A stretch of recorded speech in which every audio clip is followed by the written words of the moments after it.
2023 서울대학교 입학 전형 주요 포인트. 서울대학교 2023학년도 학생 선발에는 몇 가지 변화가 있어요. 현 고2 학생들이라면 당연히 이를 눈여겨봐야 하겠죠. 포인트 하나. 정시 선발 인원 343명 증가. 2023학년도부터 서울대도 정시에서 전체 선발 인원의 40% 이상을 선발해요. 2022학년도에 비해 정시 선발 인원은 343명 증가하고 수시 선발 인원은 334명 감소하죠. 이는 대입제도 공정성 강화 방안의 일환으로 이루어지는 일인데, 다른 대학들은 2021학년도나 2022학년도부터 40%를 달성한 대학이 많지만 서울대는 2023학년도부터 달성될 예정이에요. 지금까지 학생부 종합전형으로 많은 인원을 선발했었는데, 그동안 학생부를 통해 학생들을 평가하는 것에 많은 노하우를 쌓아왔을 것 같아요.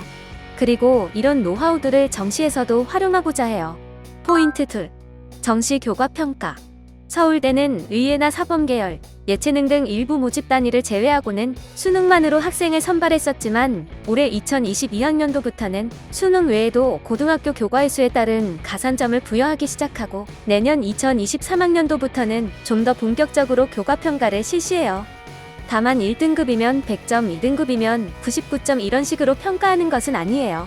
평가 항목을 보면 첫 번째는 과목 이수 내용이에요. 교과목별 위계에 따른 선택 과목 이수 내용과 진로 적성에 따른 선택 과목 이수 내용을 평가해요. 예를 들면 공과대학에서는 수학, 과학교과 이수 현황 등을 고려하여 평가하고, 경제학부라면 수학, 사회교과 이수 현황 등을 고려하여 평가하는 거예요. 두 번째는 교과 성취도 내용이에요. 기초교과 영역 및 모집 단위 관련 교과 성취도의 우수성을 평가하는데, 과목 수준, 수강자 수, 원점 수, 평균, 표준 편차, 성취도별 분포 비율 등을 고려하여 평가한다고 해요. 세 번째는 교과 학업 수행 내용이에요. 교과목별 수업 활동에서 나타나는 학업 수행의 충실도를 평가하고, 이는 세부 능력 및 특기 사항의 내용을 가지고 평가한다고 해요. 이 세 가지 평가 항목은 A, B, C 3개 등급으로 나누어서 절대평가해요.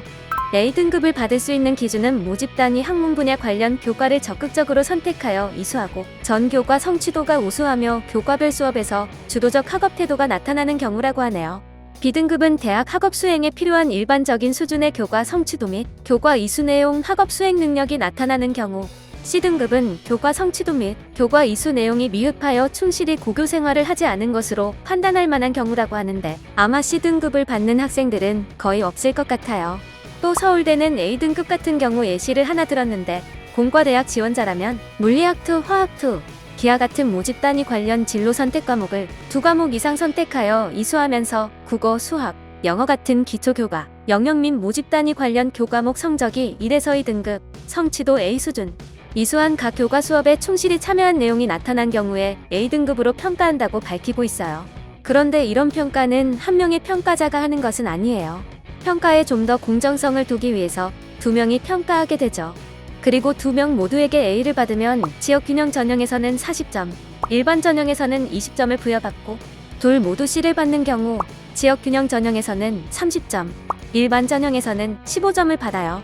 여기에서 정시 지역균형 전형이라는 것이 서울대 2023학년도 학생 선발의 세 번째 포인트죠. 포인트 셋. 정시 지역균형 전형 신설. 일반 전형과 마찬가지로 나군에서 선발하고 수시 지역균형 선발처럼 고교별로 2명 이내에서 추천이 가능해요. 다만 수시 지역균형 선발과의 차이점은 재학생뿐만 아니라 졸업생도 추천이 가능하다는 거죠. 인문계열, 정치외교학부, 경제학부, 인류학과, 공과대학 광역, 약학계열, 의예과, 치의학과에서만 선발하는데 수능 60점, 교과평가 40점을 합산하여 점수를 산출해요. 일반 전형이 수능 80점, 교과 20점을 합산한 것과 비교하면 교과 평가에 점수가 더 큰 비중을 차지해요. 포인트 넷. 수시 지역균형 전형 수능 최저학력 기준 완화. 일반 모집 단위를 기준으로 2020학년도까지의 수능 최저학력 기준은 세계 영역 2등급 이내였어요. 그런데 2021학년도에는 코로나의 영향으로 세계 영역 3등급 이내로 그 기준을 낮췄었죠. 그리고 2022학년도에는 다시 20학년도의 최저 기준으로 돌아간다고 밝혔었는데, 이를 수정하기 위해서 다시 심의를 받고 있기 때문에 다소 완화가 될 수도 있어요. 다만 23학년도에는 최저 기준이 2020학년도에 비해 확실히 완화돼요. 세계 영역 등급 합 7등급 이내라는 기준이 마련되는데, 아무래도 이는 코로나와 같은 상황보다는 학령 인구 감소에 따른 영향이지 않을까 싶어요. 또 수능 변화에 따른 영향일 수도 있고요. 포인트 5. 정시 수능 활용 방법 변경. 지금까지는 수능 성적표에 나오는 표준 점수와 등급, 100분 이의 영역별 반영 비율을 적용해서 수능 성적을 산출했어요. 하지만 교과평가가 함께 진행되면서 수능 점수 산출 방법도 변경이 되었는데, 중요한 것은 내 점수뿐만이 아니라 내가 지원한 모집 단위에 어떤 성적대의 학생들이 함께 지원했는지 눈여겨봐야 한다는 거예요. 모집 단위 지원자 중 최고점, 최저점을 고려해서 성적이 정해지거든요. 어떤 학생이 지원할지 모르고 원서를 지원해야 한다는 것은 지금과 변함이 없다고도 할 수 있지만, 학생들의 성적 분포에 따라서 내신의 영향력이 다소 큰 모집 단위도, 더 작은 모집 단위도 있을 수 있어요. 포인트 6. 기타 변화 사항. 수시 지역 균형 전형은 서류 기반 면접을 치르고 있죠. 다만 2023학년도부터는 의예과 면접에 변화가 있어요. 2022학년도 정시 모집 일반 전형, 적성 인성 면접 방식과 동일하다고 이야기하는데, 상황 제시문 기반 면접과 서류 기반 면접을 복수의 면접실에서 진행하고 영어 제시문도 활용이 될 수가 있다고 해요. 또 국사학과, 동양사학과, 서양사학과를 통합하여 가칭 역사학부가 신설되고, 정시 지역균형 전형에서 공과대학 광역이라는 모집 단위를 신설해서 선발해요. 이 모집 단위로 입학한 학생은 한 개 학기 경과 후에 항공우주공, 전기정보공, 컴퓨터공, 화학생물공, 산업공학과 같은 전공을 선택할 수 있어요. 이상으로 2023학년도 서울대 입학 전형의 몇 가지 포인트를 알아보았어요.